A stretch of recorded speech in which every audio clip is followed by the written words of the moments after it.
Sampunipun lenggah ingkang prayogi duh wa panemban kula pun Destarata kendhih kemrungsung ing galih kesuk panata ling kalbu daya-daya kepengin wuninga wonten wigatos ingkang pundi dene wa panemban Begawan Mahatma Bisma prapta wonten ing negari Ngastina inggih negari Gajahhoya mriki. Duh Sang Panemban ya jagat Dewa Bathara ya jagat Pangestungkara. Iya ya ngger Destarata. Prapanipun wa ing Talkanda ana ing negara Ngastina ya ana ing negara Ngastina ya Gajahhoya iki kang angka sepisan ya kuwi tilik marang kayuwanan kang sarta katentremaning brayat agung ingkang mapan ana ing negara Ngastina kene. Tah muji syukur ana ngersaning Gusti ingkang murbeng dumadi. Muji syukur marang ngersaning Gusti ingkang maha luhur. Dene kabeh brayat negara Ngastina, dene kabeh para kawula miyang para bebrayan agung ing negara Gajahhoya tansah pinaringan karaharjan, keselamatan kang sarta kebagas warasan. Tah, dungkap angka 2 pun wa ngaturake alam oneng. Alam kuwi tembung lawas, oneng kuwi tegese kangen. Awit sawetara candra suwene ora wawan pangandikan kanthi pratitis marang jeneng sira Destarata kelawan putu-putuku para sata Kurawa kabeh. Nah, dungkap kang angka 3. Dungkap triwigatining perlu Destarata. Pun wa bakal nyatakake pawarta awit miturut kembang rawat-rawat ujare Mbok Bakul Sinambiwara kabar kang sumebar pawarta ingkang warata ingkang binandung ing karna aku krungu pekabaran yen to durung suwe iki Ngastina nganakake wisudan ratu. Negara Ngastina nganakake wisudan ratu anyar. Tah, sapa to sing diwisuda mapan ana ing negara Ngastina iki? Ora ana liya putramu pembarep utawa anakmu pambayun Kurawa si Kurupati ya si Jaka Pitana. Kabar iki kabar sing bener apa kabar sing kabur tegese luput mara gage? Destarata, aku wene ana katerangan sing cetha ngegla kang tanpa warana. Destarata, nuwun inggih. Nyuwun sewu. Kaluhuran dawuhipun Jengandika wa Panemban Bisma. Bilih dereng genep sepasar. Dereng genep sepasar menika negari Ngastina nganakaken wisudan ratu anyar. Nuwun inggih anak kula pun Jaka Pitana utawi si Kurupati mbarepe Kurawa utawi Kurawa ingkang pambayun ingkang kajumenengaken dados ratu nyepeng bawat peperintahan mapan wonten ing negari Ngastina mriki wa Panemban. Alah-alah. Dadi kuwi kabar sing bener, dadi kuwi pawarta sing ora luput. Destarata, lakar kaluhuran kados mekaten duh wa Panemban. Musik malih slendro kang dadi rasane pun wa Mahatma Bisma. Ngene ya, Destarata.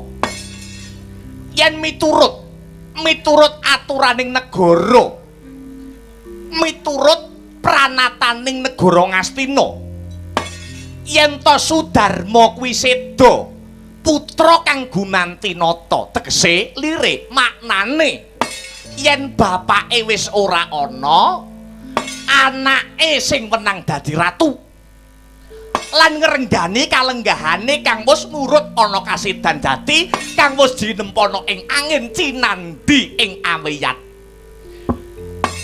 Mongko Destarata, mongko sejarah kang gumelar, sejarah kang ana negara Ngastina iki sadurunge Jaka Pitana sing dadi ratu.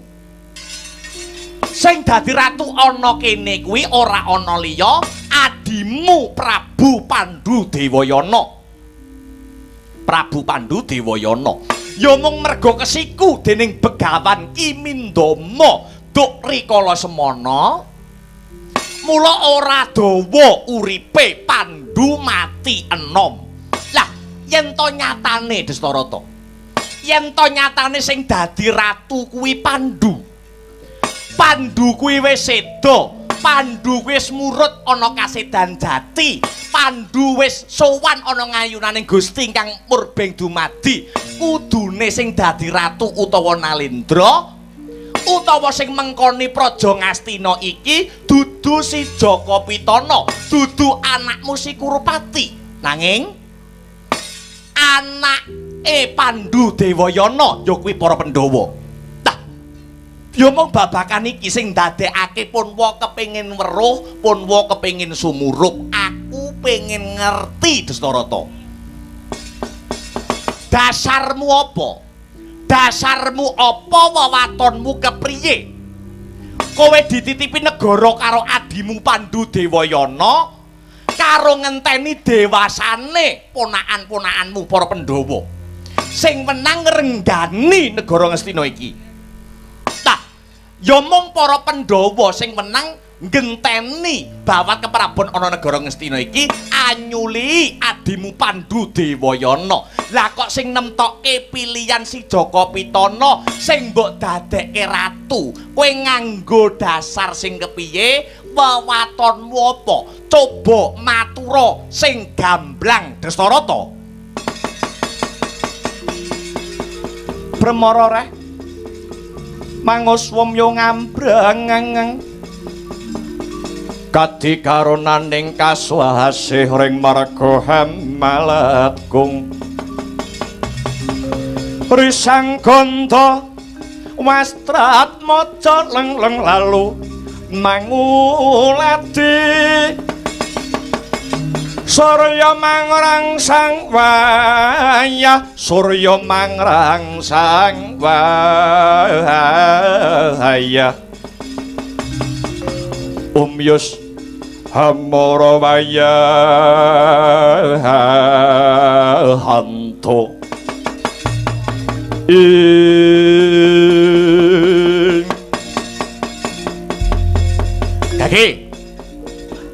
Gage mara coba pitakonku wangsulana Destarata.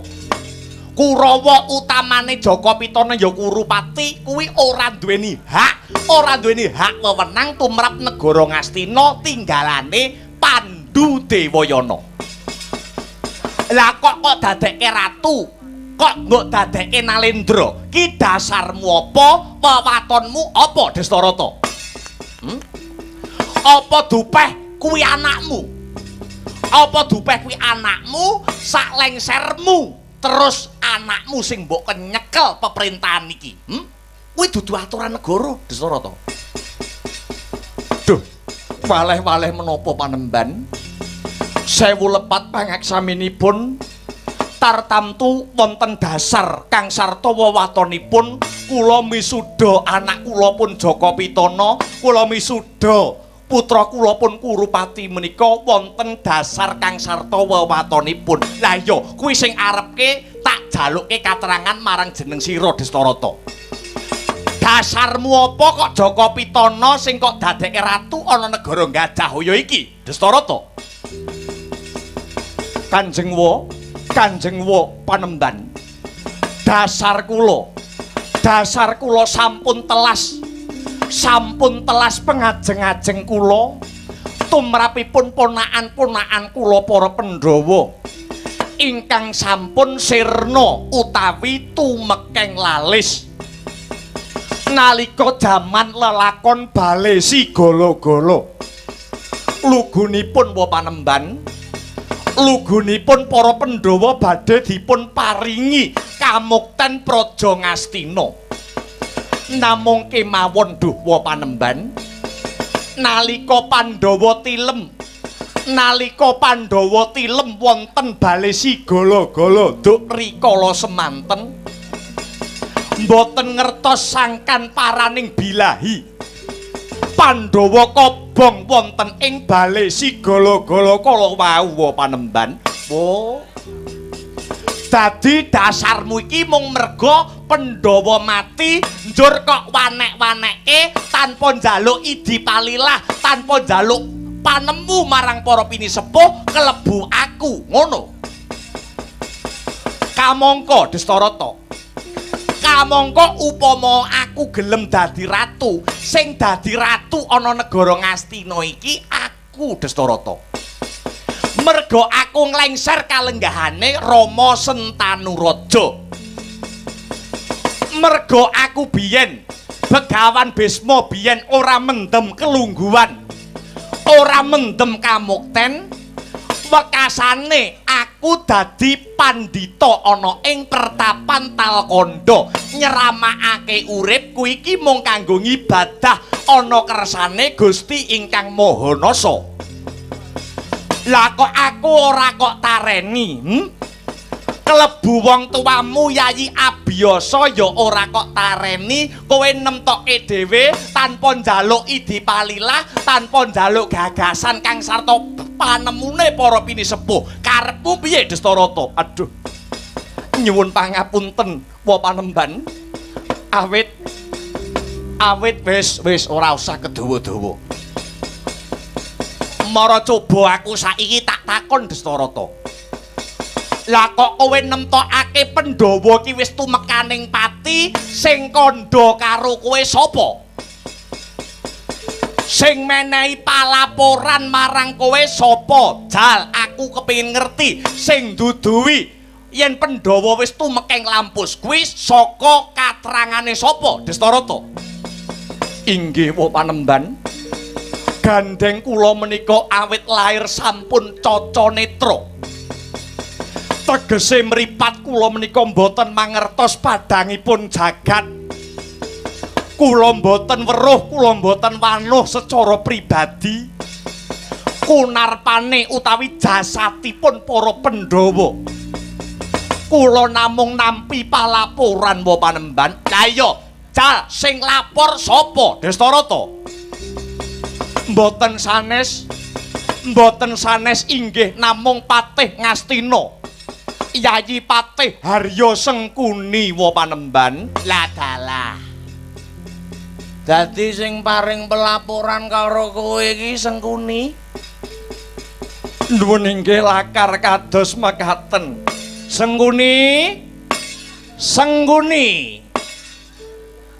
Hai.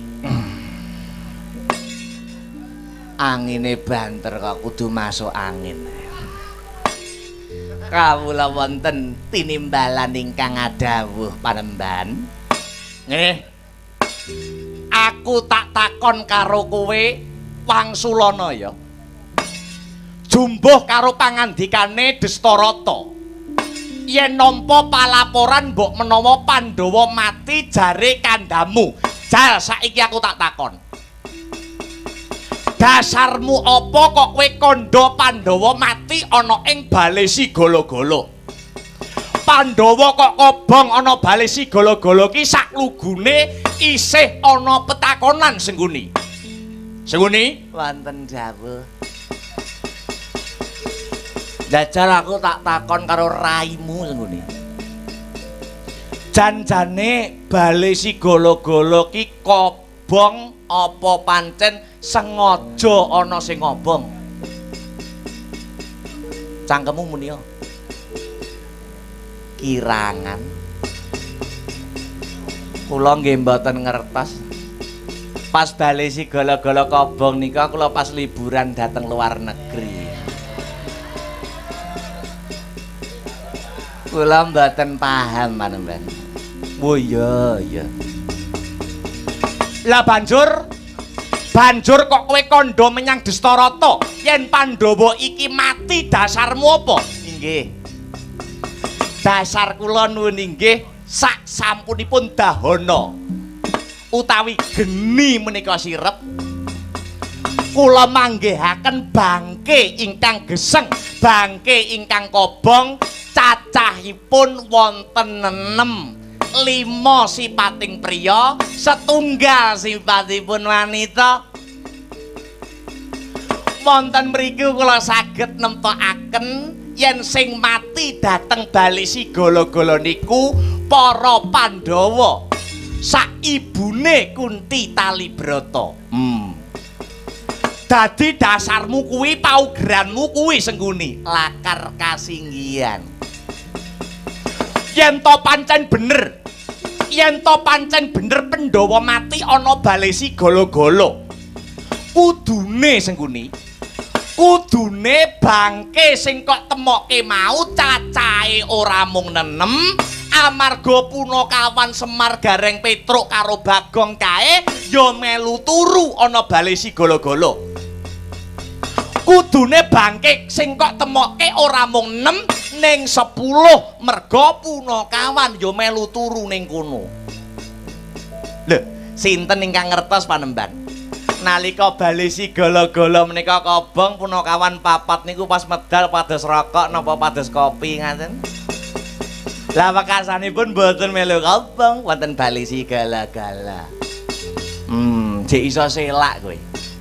Ya. Pandhawa iki isih urip Sengguni. Lho, dasaripun menapa Panembahan? Dasare kowe isih eling lelakon rikala jamane Prabu Baka. Prabu Baka sing gawene mangan daginge menungsa kae. Kae wis mati apa durung? Nuwun inggih sampun.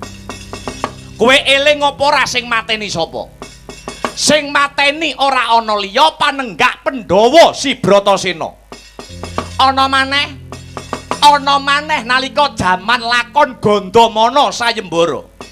Sapa sing bisa ngalahke Gandamana bakal antuk putri boyongan. Sing bisa ngalahke ora ana liya ya mung si Bratasena panenggake para Pandhawa. Jajal. Dadi yen kowe nemtokke para Pandhawa ki wis mati, para Pandhawa wis tumekeng sirna, kowe iki kleru, kowe iki luput Sengguni. Ora mung jare, nanging aku wis ketemu dhewe. Aku wis adu arep dhewe kelawan para Pandhawa lan ibu-ibune Pandhawa ya kuwi Dewi Kunti Talibrata. Dadi cekak cukupe Pandhawa sak ibune Kunti Talibrata isih urip durung tumekaning pati Sengguni.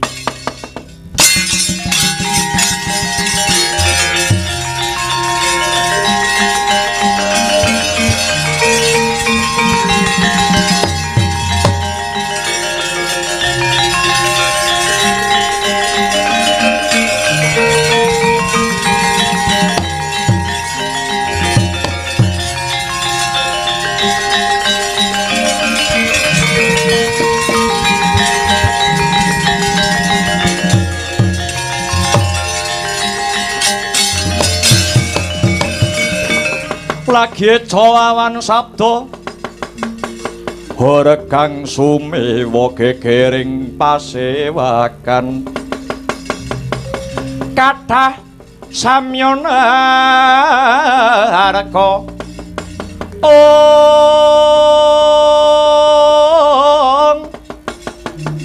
wonten dwirata makta pedhot saking wahandilan sawenehan narka kudu dilar pandengan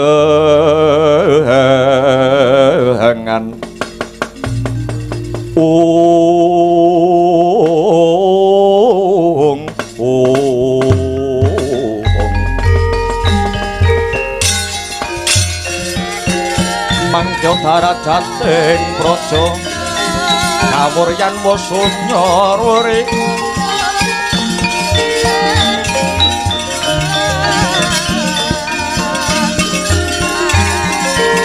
Prorah pangrengu kara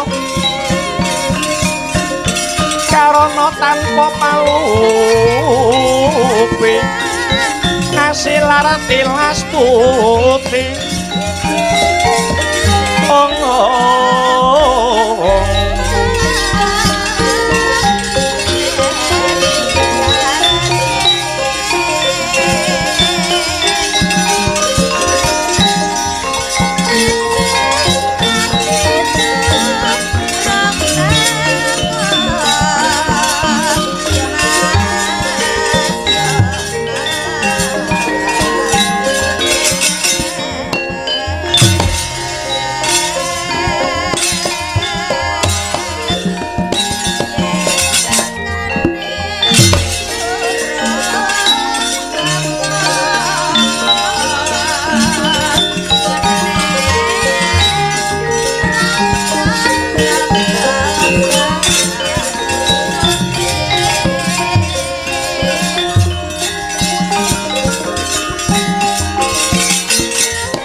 iku saknyatane gunjang seret winangun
leming mawa lemut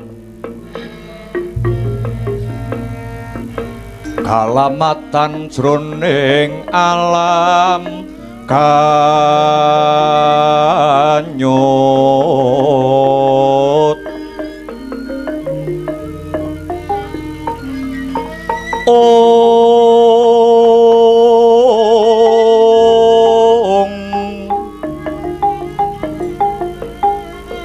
saknya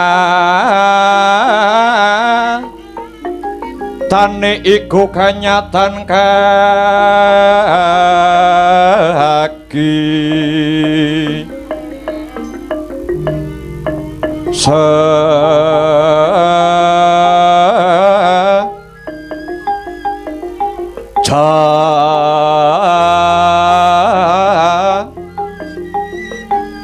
dene yen tan emot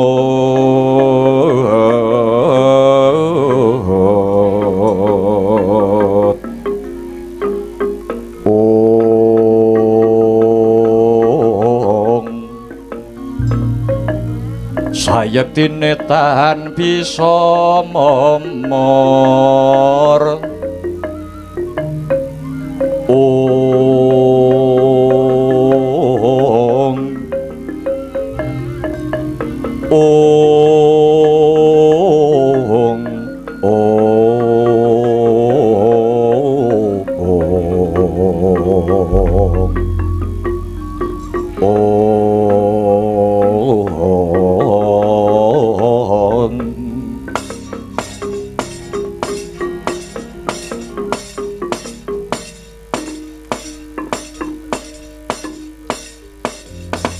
ya jagat Dewa Bathara ya jagat Pramudita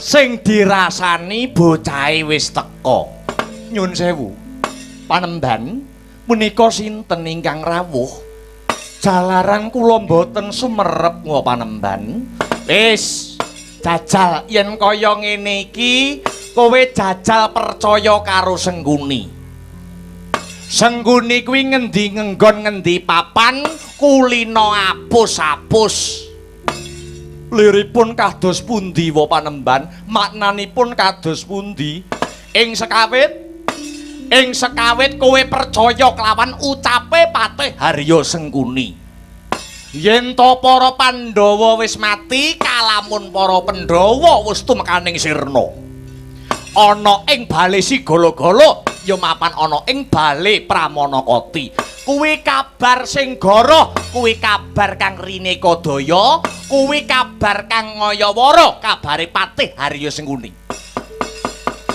nyatane Destarata nyatane sakmengko nadyanto kowe ora bisa nyawang kowe ora bisa ngrungokke apa sing dadi padange jagat nanging kowe isih bisa ngrasake atimu isih bisa ngrasake kupingmu isih kanggo ngrungokake swara isih cetha ngeglo kang tanpa warana jarene Patih Sengkuni Pandhawa wis tumekaning pati gelo panenggak Pandhawa si Bratasena wis ana ngarepmu sing sowan sing prapta ning Stinggil negara Ngastina ora ana liya. Panenggak Pandhawa si Bratasena, aduh mati aku. Oh. Bratasena. Polaan Cah Bagus. Kowe ning ndi? Kowe ning ndi Cah Bagus? Aku ning ngarepmu. Waduh.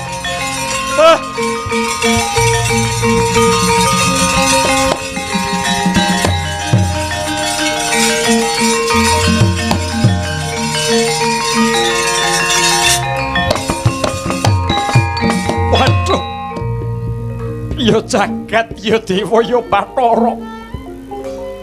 Tak kira kowe wis mati, Ngger Bratasena.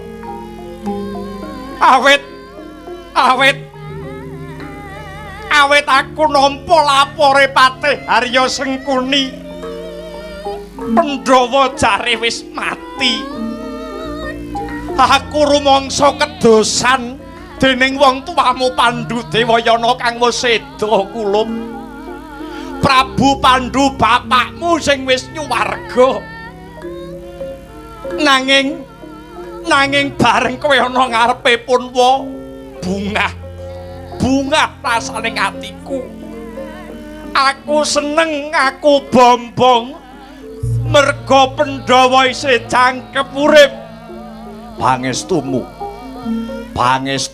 Pandhawa isa luwar saka bebaya geni kang mapan ana ing bali Sigala-gala. Oh dewa, yen pancen kaya mengkono, apa sing diucapake karo Patih Arya Sengkuni kabeh goroh, kabeh ngapusi. Sengkuni kowe ning endi Sengkuni? Kula teng mriki. Ngredeg kowe? Iya. Lek nom mripatmu jerengen gobak kuwi iki sawangen. Bratasena isih weger-weger urip. Pandhawa ya isih jangkep 5. Kunti ibune Pandhawa ya isih pinaringan panjang yuswa. Oh, kowe ngapusi aku.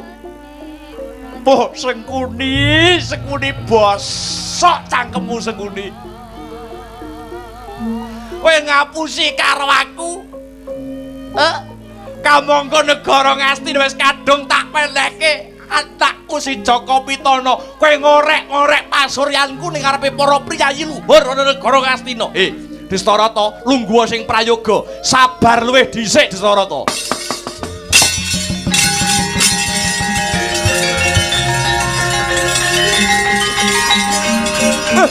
Mati aku.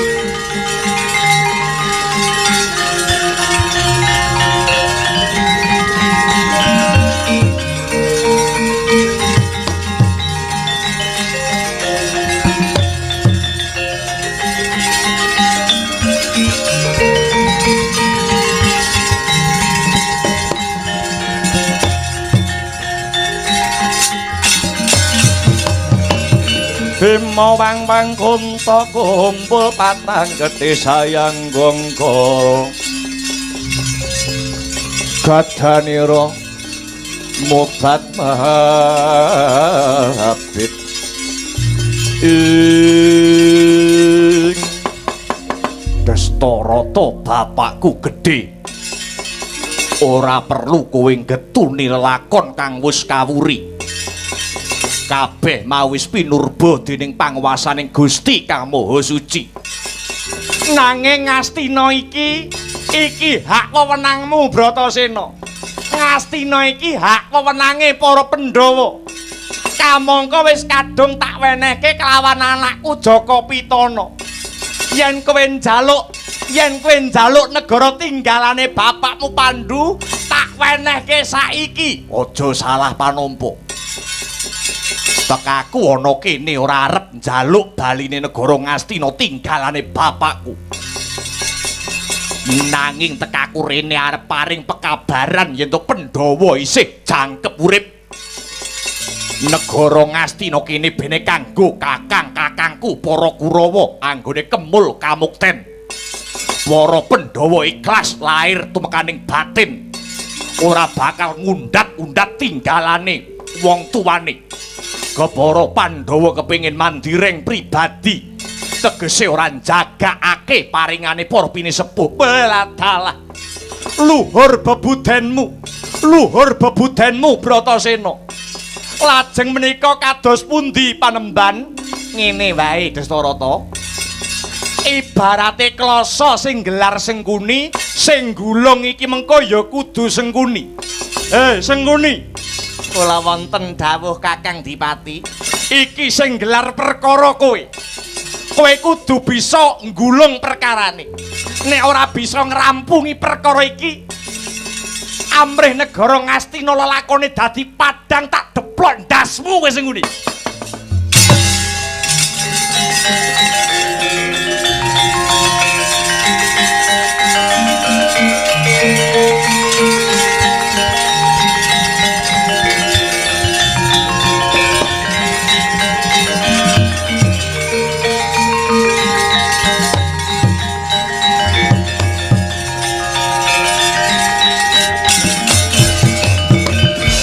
Sembah nuwun. Wanci saha sasana ingkang dipun paringaken dhateng kula Patih Harya Sengkuni. Ingkang kula hormati Kakang Dipati Panembahan, Kakang Dipati Dastarata lan Panembahan Bisma ingkang kula pundi-pundi, anak Angger Kurupati utawi Jaka Pitana ingkang kula tresnani, ngudar gagasan supados negara Ngastina mriki mboten ruwet. Saderengipun Sengkuni ngaturaken Assalamualaikum warahmatullahi wabarakatuh. Ngaten. Sak menika ibaratipun sega menika pun dadi bubur. Ngastina sampun diwengku dening anak Angger Jaka Pitana. Lah kagem liru utawi ijol Pandhawa dipun paringi bumi merentani utawi sinebat alas Wisamarta utawi Wanamarta. Kinen babati para Pandhawa. Yasa negara gawe negara sing indah. Puniku usul kula. Billahi taufik wal hidayah. Wassalamualaikum warahmatullahi wabarakatuh.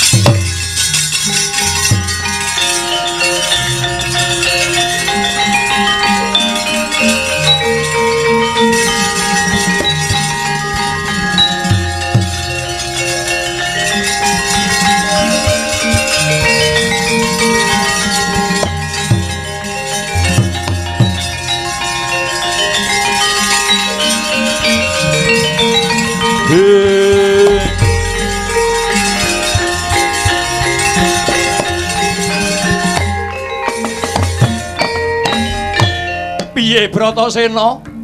Apa kowe gelem? Ya, aku gelem. Yen kowe gelem nampa bumi merentani utawa alas Wisamarta, kowe njaluk bantuan apa? Kowe njaluk bantuan apa saka negara Ngastina kene? Apa kowe njaluk bantuan Wadyabala? Mengko Wadyabala sak anane dikerahke kanggo mbantu Pandhawa anggone bakal mbabati alas mbangun praja. Apa kowe njaluk bantuan Prabaya? Mengko kareben bondo Ngastina kene dikuras kanggo ngragati Pandhawa anggone bakal yasa negara. Aku ora njaluk bantuan Wadyabala, apa maneh bondo donya. Sing tak jaluk mung pangestune para pinisepuh. Muga saka donga pangestumu bisa sembada kang jinangka dening para Pandhawa. Rasa dadak kesuwen. Dina iki uga Bratasena njaluk pamit lan njaluk donga pangestumu. Pangestuku mbanyu mili Bratasena. Eyang Talkanda, Bratasena njaluk pangestumu. Ya, Bratasena iya. Pangestuku gumrajak kaya banyu seduda. Muga-muga tansah winengku keselamatan saka Gusti Kang Maha Wikan. Satemah katekan sing dadi panjangkamu anggone bakal mbangun negara sak sedulur-sedulurmu para Pandhawa. Bratasena, gandanya sekar keadung. Kambang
But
Hayak-hayak prawadya balagung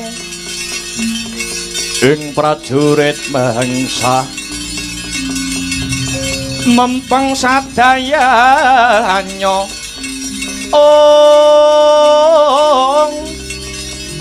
gumregut tumanduk kang samya lumaris tumanduk kang samya alumaris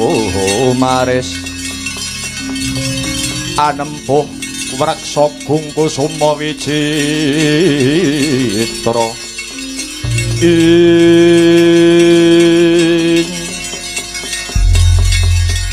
ing tata lair Sengkuni ngusulne alas Wisamarta dadi ijole Pandhawa ning sejatine batine Sengkuni ngloropke Pandhawa liripun kados pundi paman alas Wisamarta wis kondang alas sing angker wingit mekaten ya negara Ngastina kareben tetep dilenggahi Kakangmu Jaka Pitana penak men Pandhawa kok arep jaluk baline Ngastina wis tak rewangi ngapusi kono ngapusi kene niatku mung kareben para Kurawa bisa urip mulya nok ngestaken dawuh mula ing dina iki Kurawa kang wis padha ngumpul nggih paman kados pundi muga-muga antuk pengasih saka Gusti Kang Maha Asih sak mengko kepiyakno wadya bala Kurawa kon ngawat-ngawati kon ndombani lakune si Bratasena. Yen iki mengko Pandhawa durung sida mati, aja kesuwen. Pandhawa metu tekan alas Wisamarta enggal ditlorong tombak ben modar pisan. Ngestakaken dawuh awan. Budhal dina iki aja kaya bocah cilik. Kumrekang bala lumares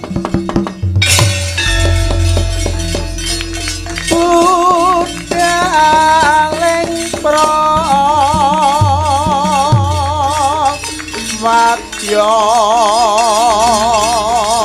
puswa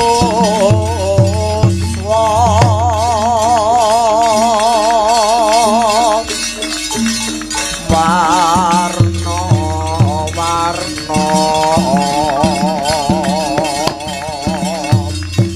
busanane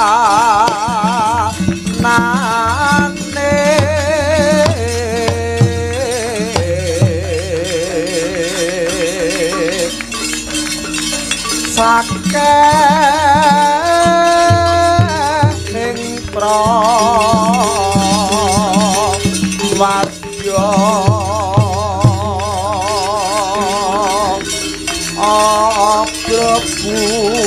agrabusana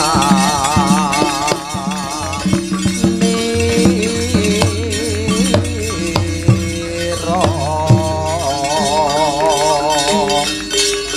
swarane rame kumuro pindha ombake samudra.